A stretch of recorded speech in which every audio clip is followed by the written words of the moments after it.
Right, we're here today at the Spilsby show, and we're here with Tony Goodwin. And Tony, you are the district County chairman for Lincolnshire. county chairman for Yes. Lincolnshire. Absolutely The wonderful. whole of Lincolnshire. The whole of Lincolnshire. The whole of Lincolnshire. The original Lincolnshire, yes.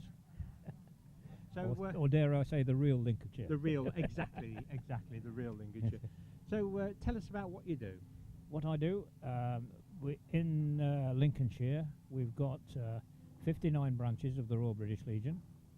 We've got approximately 4,000 members, spread from the deep south at Crowland and Market Deeping, right up to Grimsby, as far north as Winterton in the north, over to Scunthorpe, and the whole of Lincolnshire is covered, one way or another. Now, obviously, your role is to support the armed forces, is it? Yes, it is. The veterans? It's to support servicemen, ex-servicemen, and their dependents. Right. And we do whatever we can to support them. Okay. Which is a costly business, but we need to do it. Absolutely, yeah. And I mean, I know we've seen you at a number of events. You're obviously going around supporting, raising funds. Of course, Poppy Appeal is a massive event. Yes, it is. It is. Very That's our important. major fundraising scheme, if you like to call it a scheme. The Poppy Appeal, everybody knows the Poppy Appeal, and the poppy is the international symbol of the Royal British Legion. But at the same time, there is the Royal British Legion membership, which is slightly separate from the fundraising department. Yeah. But the two work together very closely.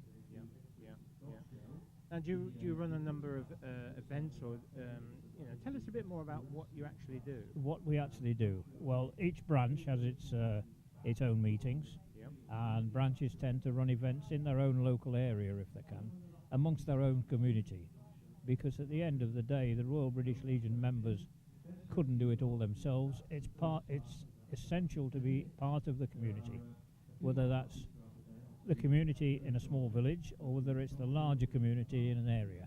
And that's what we have to do. We work with other organisations, we work with other military charities, because these days nobody can afford to do it all by themselves. No, it's a fantastic cost.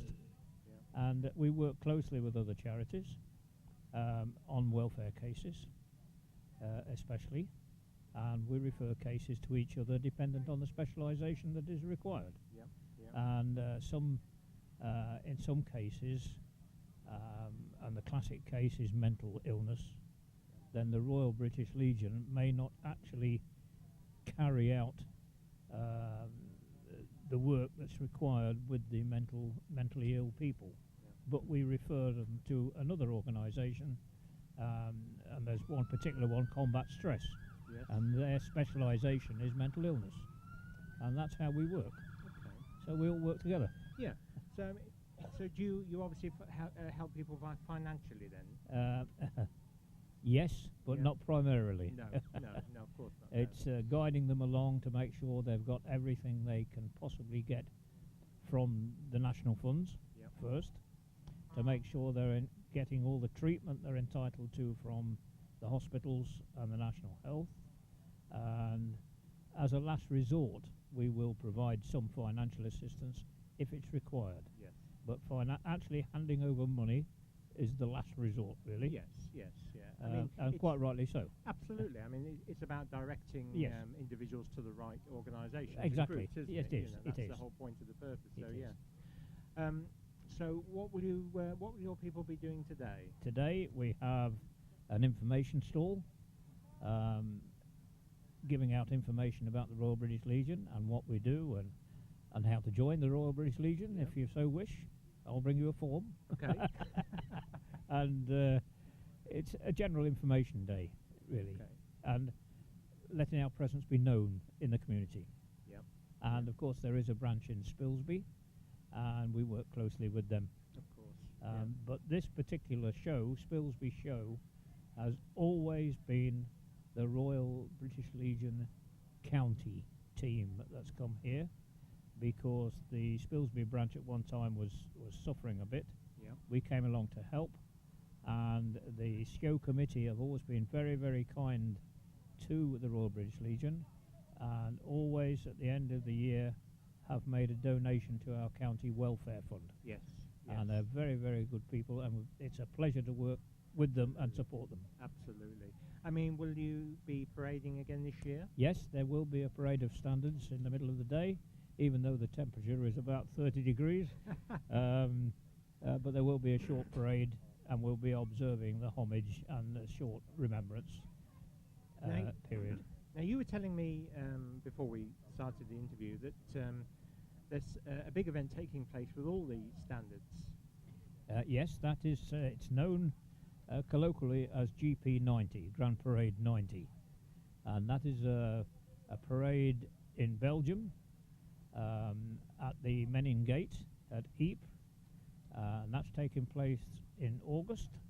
And there are approximately 12 to 1,300 Royal British Legion standards nationally are going to parade at the Menin Gate and observe the 90th anniversary of the first Royal British Legion pilgrimage, which was held after the First World War. The very first pilgrimage that the Royal British Legion organised after the First World War was organised by train and bus, and a huge number of people went. And since that day, the Royal British Legion has organised pilgrimages for large parties, small parties, individuals, not only to the Menin Gate, but all over the world. I have been fortunate enough to attend a number of these pilgrimages, either helping to organise it, or indeed just as a member. And I've been as far as Burma, which was very, very interesting. And we pay tribute to our servicemen wherever they fell, all over the world, and quite rightly so. Absolutely, absolutely. Now, how long has the British Legion actually been running? The Royal British Legion, believe it or not, was not formed in 1918. It wasn't there at the end of the First World War. Right. But in 1921, the Legion was there, and it's grown from a very small beginning. Okay.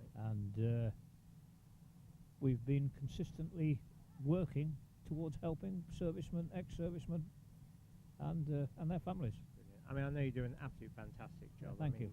There's no doubt about that. I mean, how do people go about?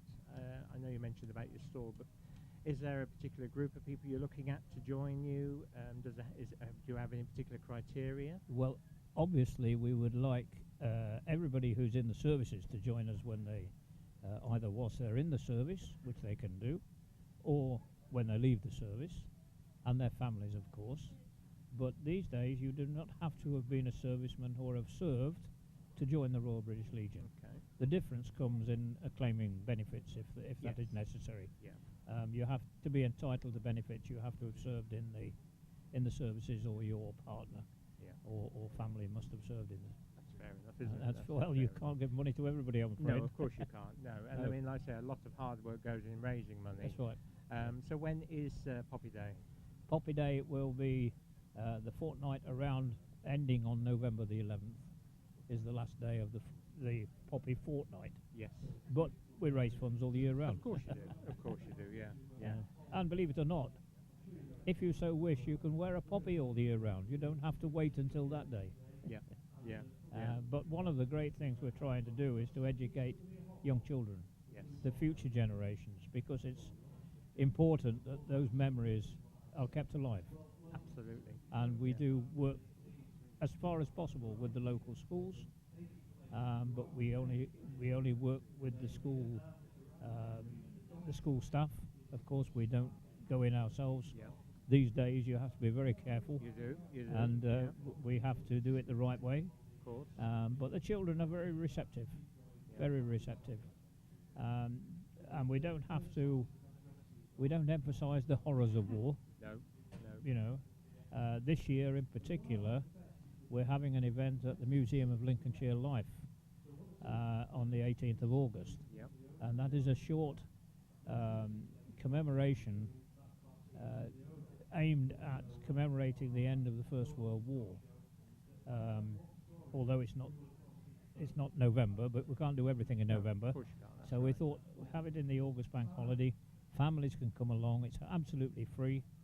Anybody can come along. It will be a short service, interspersed with some actions emphasising what happened and saying thank you, a big thank you, to those people that didn't go off to the trenches, but they stayed behind. Yep. The people that worked in the munition factories, the people in Lincoln particularly who built aircraft Indeed. and tanks, Indeed. Yeah. and all those things they did. And indeed, even our farmers Yep. and the people that worked on the farms to produce the food to keep the nation going. And this year, the emphasis is on saying thank you. Yep. So if anybody wants to come along to the Museum of Lincolnshire Life, bring your children. Yep. We'll have Parade of the Standards, of course, that we always do, and I'll say a couple of prayers and a bit of interplay. I've got some students from the Bishop Grotesque University, drama students who always help us, and it should be a nice little event. It'll be no more than 45 minutes, Yep. absolutely free, and the museum itself is excellent. Right. The museum staff are always pleased to see us there. We work very closely with the leader of Lincolnshire County Council and Councillor Nick Worth, who's the councillor responsible for museums and the arts. And we work very closely with them. They're always pleased to see us. We hope it boosts their takings in the museum. Indeed. Eventually. Yeah, yeah, yeah. But it's a good thing. There are a lot of things at that museum dedicated to the Royal British Lincolnshire Regiment and the tank and one thing and another, and it's good. And we would welcome anybody to come along. Brilliant. And we hope you can come along. I hope we can come along too. Yes. Yeah, Not absolutely. not quite sure where you're going to park the bus, but never mind. Well, I'm at the museum next week, so I'll talk to the staff there about you coming Wonderful. and Wonderful. see if we can work something in. We will look forward to it. It's a pleasure, and it's always a pleasure to see you here. And it's always you as Yeah, well, Tony. okay. You know, it's been a real pleasure. So, thank you very much for your time. It's a pleasure. You know, obviously, if anybody's out there, do of course please support the Poppy Appeal. When you see, buy your poppies, wear them with pride, and as they say, lest we forget. Absolutely. Thank you very much indeed. Thank you. Thank Tony. you. Thank you. So, it's a